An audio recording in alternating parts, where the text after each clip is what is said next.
mis tegelikult võiks sulle praegu kõlama jääda, on see, et esimene samm uuel teekonnal on alati kõige raskem ja see tuleb läbi vastupanu.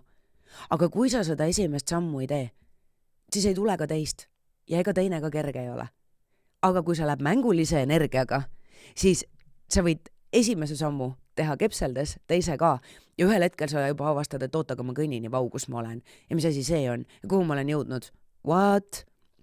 Et mängulisus, kergus, ära võta ennast elu ega teisi liiga tõsiselt ja vaata üle, mis on see, mille külge sa kõige enam klammerdud.